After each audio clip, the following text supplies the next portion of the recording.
রাজভবনে শ্লীলতাহানির অভিযোগে আরও কড়া পদক্ষেপ করল কলকাতা পুলিশ। আগেই 3 কর্মীর বিরুদ্ধে এফআইআর দায়ের করা হয়েছিল, এবার আরও 4 জনকে তলব করা হয়েছে বলে সূত্রের খবর। জানা গিয়েছে সিআরপিসি 160 নোটিশে এক চিকিৎসক সহ 3 রাজভবনের কর্মীকে নোটিশ দিয়ে তলব করা হয়েছে। সূত্রের খবর, রাজভবনের 3 কর্মীর বিরুদ্ধে এফআইআরের যে দ্বিতীয় নোটিশ গিয়েছে তা নিয়ে ওএসটির তরফে একটি মেল করা হয়েছে, যেখানে বলা হয়েছে 10 দিন সময় লাগবে। পাশাপাশি রাজভবনের তরফে এফআইআর এর কপিও চাওয়া হয়েছে। ভোট দিতে পারেননি তারা, সেই অভিযোগে বিক্ষোভ দেখালেন গ্রামবাসীরা। পরিস্থিতি এমন জায়গায় পৌঁছয় যে কেন্দ্রীয় বাহিনীর জওয়ানদের লাঠি উঁচিয়ে পরিস্থিতি নিয়ন্ত্রণে আনতে হয়। সোমবার সন্ধ্যায় ঘটনাটি ঘটেছে ব্যারাকপুর লোকসভা কেন্দ্রের অন্তর্গত আমডাঙ্গার 5 পোতা এলাকার 61 নম্বর বুথে। জানা গিয়েছে 5ম দফায় ওই বুথে সকালের দিকে বেশ অনেকক্ষণ কারেন্ট ছিল না। পরে শুরু হয় ঝড় বৃষ্টি। এর জেরে বাড়ি থেকে বেরোতে পারেননি গ্রামবাসীরা। তবে গ্রামবাসীরা যখন ভোট দিতে এলেন তখন 6টা বেজে যাওয়ায় বন্ধ হয়ে গিয়েছিল ভোট প্রক্রিয়া। তারপরে ভোট না দিতে পারায় বিক্ষোভ দেখাতে শুরু করেন গ্রামবাসীরা।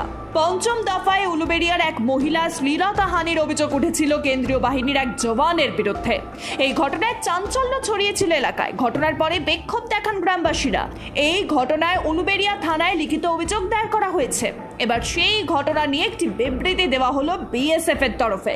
বিএসএফ এর তরফে একটি বিবৃতি দিয়ে বলা হয়েছে, বিএসএফ একটি পেশাদার বাহিনী, সেখানে বাহিনীর এক কর্মীর দ্বারা এমন কাজ সহ্য করা হবে না। বিএসএফ গুরুত্ব সহকারে নির্বাচনী দায়িত্ব পালন করে, কিন্তু কারোর বিরুদ্ধে খারাপ আচরণের অভিযোগ উঠলে তা গুরুত্ব সহকারে বিবেচনা করা হবে। মঙ্গলবার কয়লা পাচার মামলায় চার্জ গঠন করার কথা ছিল, তবে আজও এই মামলার চার্জ গঠন হলো না। অভিযুক্তদের মধ্যে উপস্থিত ছিলেন না 3 জন। সেই কারণেই আজ আসানসোলের বিশেষ সিবিআই আদালতে এই মামলায় চার্জ গঠন করা হয়নি। এর পরবর্তী শুনানি 3রা জুলাই। গত প্রায় 3 বছর ধরে চলছে কয়লা পাচার মামলা।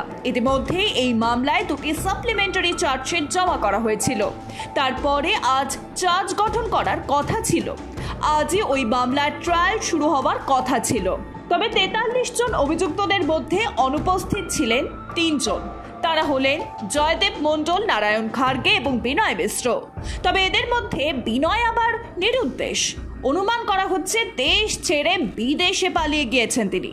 আর বাকি 2 জন শারীরিক অসুস্থতার কারণ দেখিয়ে আদালতে উপস্থিতি হননি। তবে উপস্থিত ছিলেন বাকি 40 জন অভিযুক্ত এবং তাদের আইনজীবীরা। কিন্তু 3 জন অভিযুক্ত উপস্থিত না থাকার কারণে আজও চার্জ গঠন হলো না কয়লা পাচার মামলায়। আদিবাসী মহিলার সঙ্গে পরকীয়ার সন্দেহে যুবককে পিটিয়ে খুন। ঘটনাটি ঘটেছে দক্ষিণ দিনাজপুরের গঙ্গারামপুরে। পরকীয়ায় জড়িয়েছেন এই সন্দেহে যুবককে পিটিয়ে খুন। ঘটনায় 2 জনকে আটক করেছে পুলিশ। মৃতের নাম পাঁচু হালদার, পেশায় মৎস্যজীবী। দক্ষিণ দিনাজপুর জেলার গঙ্গারামপুর থানার মহারাজপুরের বাসিন্দা তিনি। স্থানীয় ও পুলিশ সূত্রে খবর, ওই যুবক নিয়মিত পার্শ্ববর্তী পাটুন এলাকার এক আদিবাসী পাড়ায় যেতেন মদ্যপান করতে। অভিযোগ, সেখানকার এক আদিবাসী বধূর সঙ্গে তার পরকীয়া রয়েছে বলে সন্দেহ হয় স্থানীয়দের। এরপরই তাকে গাছে বেঁধে রাত ভোর নির্যাতন করা হয়। মারধরের পর আহত অবস্থায় একটি বাড়ির মধ্যে ফেলে রাখা হয় যুবককে। সোমবার খবর পান পরিবারের লোকজন। তারা পুলিশকে খবর দেয়। এরপর ওই যুবককে উদ্ধার করে গঙ্গারামপুর সুপার স্পেশালিটি হাসপাতালে ভর্তি করা হয়। পরে সেখানেই মৃত্যু হয় তার।